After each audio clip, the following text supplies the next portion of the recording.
Superstar দেবের খাদান সিনেমার day 3 অর্থাৎ সানডে রবিবারের বক্স অফিস কালেকশনের এস্টিমেট নাম্বার চলে এসেছে। আমরা সকলে জানতাম যে এই মুভিটি নিজের ওপেনিং ডেতে এবং সেকেন্ড ডে যেভাবে কালেকশন করেছে, এই মুভিটি সানডেতে অর্থাৎ রবিবার কিছু না কিছু চমৎকার করবে, বক্স অফিসে জাস্ট তাণ্ডব ছড়াবে। কিন্তু সেটা এত বড় লেভেলে করবে, সেই কালেকশনটা এত বেশি ভয়ানক হবে, এটা আমার মনে হয় কেউ ভাবেনি। এই মুভিটি নিচে 3 দিনে যা কালেকশন করেছে, এই মুভিটি 3 দিনে যা কালেকশন দাঁড়িয়েছে সেটা একটা ম্যাড নাম। আমি বাংলা সিনেমার এই মুহূর্তে দাঁড়িয়ে যে বাজার, যে মার্কেট হিসাবে বিবেচনা করলে এটি একটি অল টাইম রেকর্ড ক্রিয়েট হয়ে গেছে। এই মুভিটি নিজে 3 দিনে কত কালেকশন করলো এবং পার্টিকুলারলি সানডেতে কত কালেকশন করেছে, সেই রেকর্ডটা কি তৈরি করেছে সেটা নিয়ে কথা বলবো। তার আগে একটা ছোট্ট রিকোয়েস্ট, আপনি যদি আমাদের চ্যানেলে ফার্স্ট টাইম ভিজিট করে থাকেন তাহলে প্লিজ ভিডিওকে লাইক করে নেবেন, তার সাথে সাথে চ্যানেলটা অবশ্যই সাবস্ক্রাইব করে নেবেন। চলুন ভিডিওটা শুরু করা যাক। সবার প্রথমে আমি যদি এই মুভির ফার্স্ট ডে কালেকশন নিয়ে কথা বলি, আপনাকে একটা ছোট্ট ডিসক্লেমার দিয়ে রাখি, আমরা যে নাম্বার বলবো সেটা একটা এস্টিমেট নাম্বার। আপনারা জানেন যে বাংলা সিনেমার ক্ষেত্রে একটা এক্সাক্ট বক্স অফিস নাম্বার কখনো জানা যায় না। যেভাবে বলিউড বা সাউথের কোনো প্যান ইন্ডিয়া সিনেমার ক্ষেত্রে আমরা জানতে পারি যে মুভিটি কত কালেকশন করেছে, ঠিক সেম ভাবে বাংলা সিনেমার ক্ষেত্রে সেভাবে এক্সাক্ট নাম্বার জানা যায় না। বুকমাই শো ট্র্যাক করে আমরা একটা এস্টিমেট নাম্বার বলতে পারি। এবার যদি মুভির first day box office collection নিয়ে কথা বলি, মুভিটি নিজের ফার্স্ট ডেতে অল ওভার বেঙ্গল জুড়ে 135 প্লাস অলমোস্ট ফুল এবং হাউসফুল শো দিয়েছিল, যেটা একটি রেকর্ড নাম্বার। যেদিন নন হলিডে ছিল, ফ্রাইডে মুভিটি রিলিজ করেছিল, তার সত্ত্বেও খাদান সিনেমাটির যে রেসপন্স দেখেছিল নিজের প্রথম দিনে, সেটা একটা ম্যাড নাম্বার। অ্যান্ড নিজের প্রথম দিনে মুভিটি 1 কোটি প্লাস গ্রস কালেকশন করেছিল, যেটা লাস্ট 8-9 বছর থেকে কোনো বাংলা সিনেমার ক্ষেত্রে হয়নি। অ্যামাজন অভিযান এবং যদি চাঁদের পাহাড়কে ছেড়ে দিই তাহলে this is the biggest opening of all time.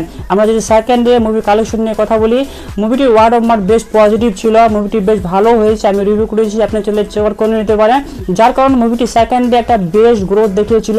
Second ডেতে এই মুভিটি 1 কোটি 30 লাখ কালেকশন করে, আমি একটা এস্টিমেট নাম্বার বলছি, এবং মুভিটি সেকেন্ড ডেতে 150 প্লাস অলমোস্ট ফুল এবং হাউসফুল থিয়েটার ছিল থিয়েটারে, যেটি একটি ম্যাড নাম্বার। এখান থেকে মুভিটি মাত্র 2 দিনে 2 কোটি বেশি কালেকশন করেছিল, যেটা অ্যাগেন বাংলা সিনেমার ক্ষেত্রে আমরা সচরাচর দেখতেই পাই না।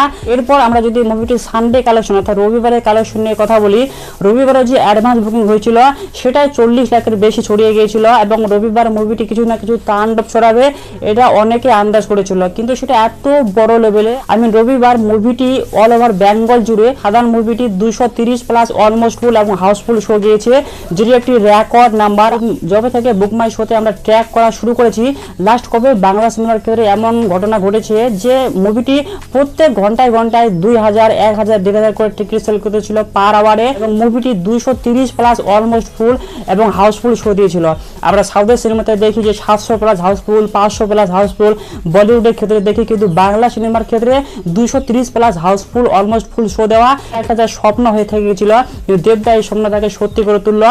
এবং মুভির তৃতীয় দিনে আমরা যদি বক্স অফিস কালেকশন বলি, একটা এস্টিমেট নাম্বার, সেটা 1 কোটি 60 লাখ ছড়িয়ে গেছে। হ্যাঁ, আপনি ঠিকই শুনেছেন। মুভিটির 3 দিনে টোটাল কালেকশন 3.5 কোটি প্লাস হয়ে গেছে, অলমোস্ট 4 কোটি ছুঁই ব্যাপার। এই মুভিটি যা রেকর্ড করলো এবং এই মুভিটি নিজের লাইফ টাইমে যা রেকর্ড করবে সেটা একটা ম্যাড নাম্বার হবে। এবং মুভিটির সামনে ক্রিসমাস ডে আছে, 1 জানুয়ারি রয়েছে এবং সেকেন্ড উইকেন্ড রয়েছে শনিবার রবিবার। মুভিটির লাইফ টাইম কালেকশন জাস্ট একটা ম্যাড নাম্বার হতে চলেছে। আপনার কি মনে হয় এই মুভিটি বহুরূপের যে কালেকশন 17 কোটি সেটাকে বিট করতে পারবে কি পারবে না? আপনি চাইলে ডেফিনেটলি আমাকে কমেন্ট করে জানাতে পারেন। আপনি যদি আমাদের চ্যানেলে ফার্স্ট টাইম ভিজিট করে থাকেন তাহলে প্লিজ ভিডিওকে লাইক করবেন, শেয়ার করবেন, চ্যানেলকে সাবস্ক্রাইব করে নেবেন। দেখা হচ্ছে পরবর্তী কোনো ভিডিওতে, ততক্ষণ পর্যন্ত চোখ রাখুন সিনে রিভিউতে।